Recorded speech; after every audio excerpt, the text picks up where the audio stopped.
one way or another for 34 years or so, most of it here in Nashville.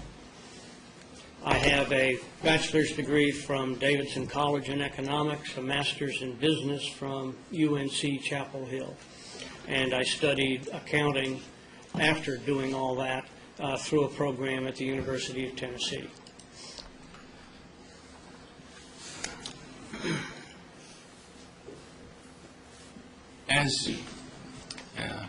As we sit here today, what comprises most of your business? About 33% of the work I do is business valuation. About 40% is white-collar fraud investigating. 10% or so is routine accounting, such as some of what I did in this case. And I do about 10% taxation. Can you give the jury an idea? And I know nothing about what you do, and even the conversations that we've had, I probably still don't understand it. So on those percentages that you talked about, can you tell the jury in more detail what it is that's, what comprises that? In the business valuation, the 33% or so, I'm engaged to put a value on a business that's not publicly traded.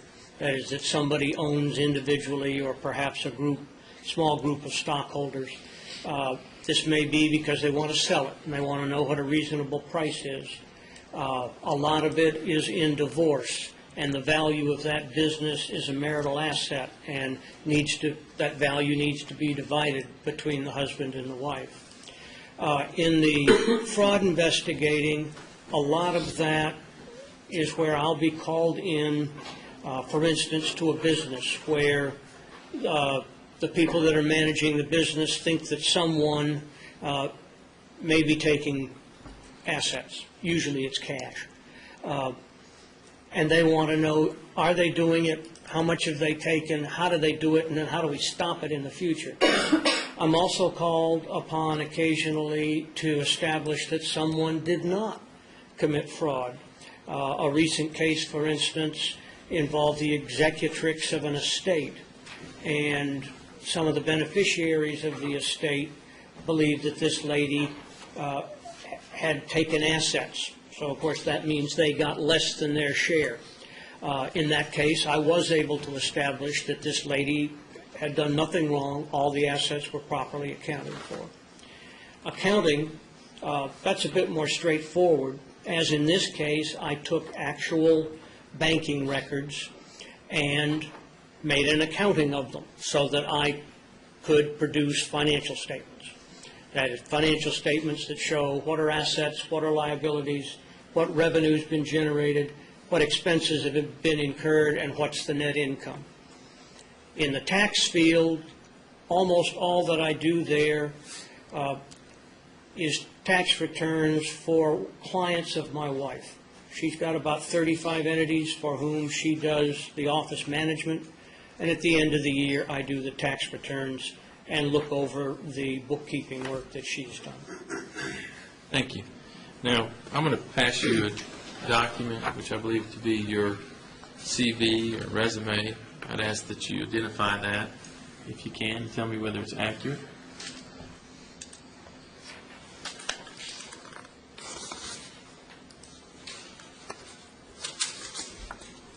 This is accurate as of February 28th this year. I'd like to mark that the next exhibit and move that into evidence, please. Without objection, be number 6. Thank you, sir. Yes, sir. As the court's doing that, how often do you testify? Typically 3, 4, sometimes 5 times a year. And over the history that you've been doing this type of work, how many times have you testified? I've testified in 33 different cases. Probably the testimony would have been 50 to 60 different times, because in a number of the cases I testified in deposition and then I testified in trial as well. Has any court in the Middle Tennessee area appointed you a magistrate judge I or a was special master? I was appointed special master by a court in Hickman County that involved another estate where there was some concern that the assets were disappearing. And can you describe to the jury what your requirements were as a special master for the court in Hickman County? Well, they wanted me to act as an impartial investigator to determine what had happened to the estate's assets.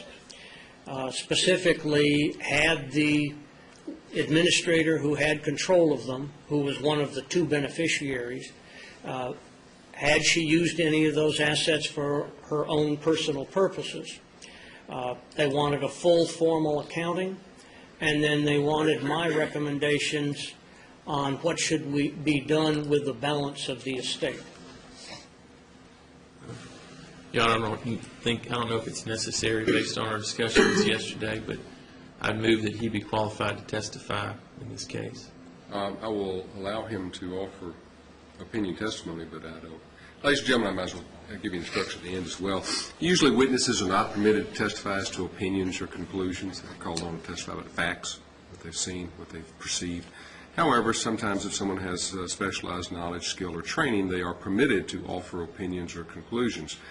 They're sometimes referred to as expert witnesses. You should consider them just like every other witness, determine what credibility you assign to their testimony. You should examine the reasoning and the basis for their decisions, their opinions, and you are not bound by any expert opinion. Thank you, Your Honor. Now, did I retain you in this case to offer an opinion about Mr. Crawford's economic losses as it relates to his cars? Yes, sir, you did. And before we get into that, had you had a relationship with Mr. Crawford in the past as it relates to doing his taxes at some point? Some years ago, and I would estimate 10, 12, maybe even 15, back when I had a conventional accounting practice, I did do accounting and tax work for Mr. Crawford in a retail, I believe it was bridal attire business, which is no longer in business. And my recollection is that when he stopped doing that work, then I had no more contact with him. And just so that we understand where you're coming from, did you continue a personal or business relationship with Mr. Crawford after that period of time? After doing work for that bridal attire company, no. I don't recall talking with Mr. Crawford in any instance until this case came up. And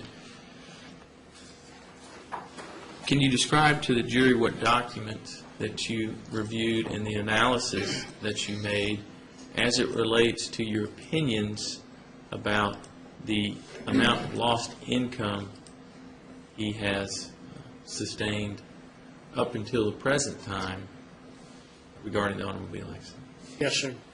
I analyzed Mr. Crawford's businesses, that's TRS Inc., the banking records, canceled checks, deposits, bank statements themselves, from the time of the accident through early October of 2004. At the time I did my analysis, that was the most current data. I also studied the tax returns of the corporation from its inception in 2000 through the date of the accident in October of 2002.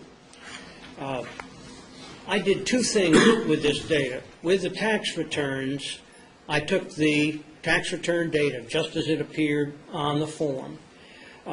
During my analysis, I realized that there were a number of expense deductions taken on that tax return that would have been more appropriately taken somewhere else. That is, they shouldn't have been on a corporate tax return.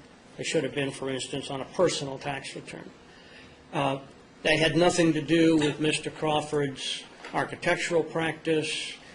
They were not affected in any fashion by the accident.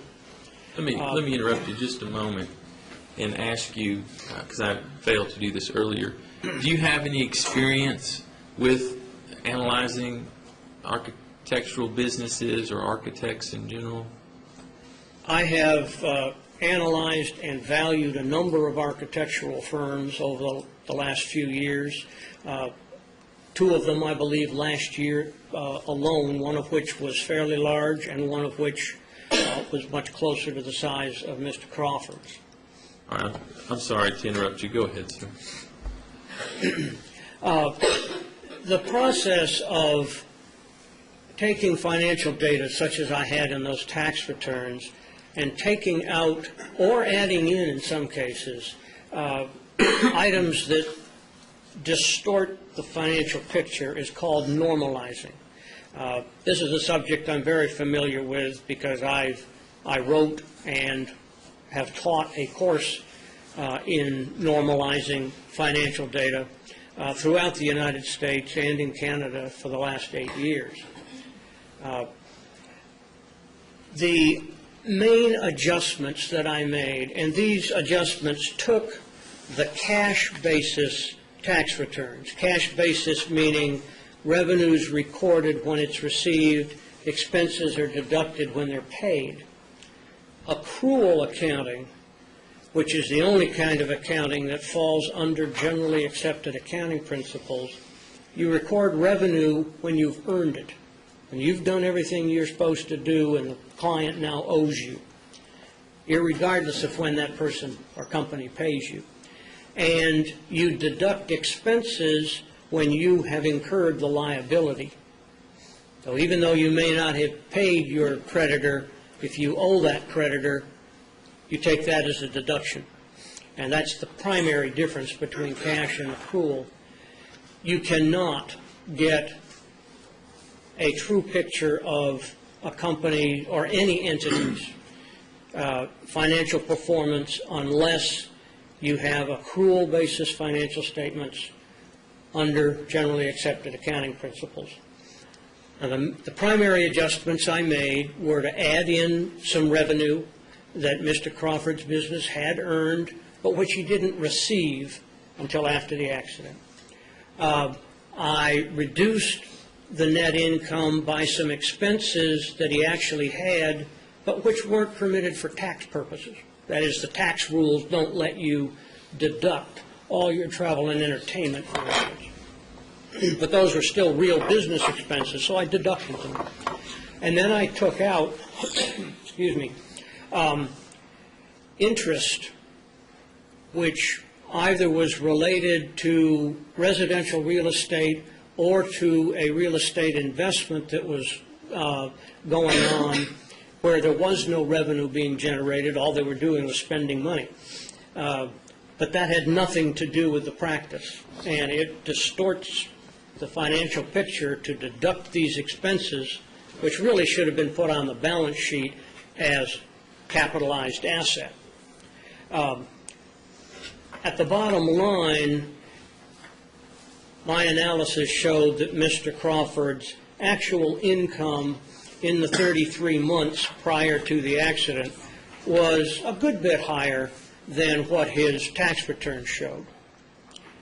The next step... Let me interrupt you there just for a moment. Is that something unusual for you to find?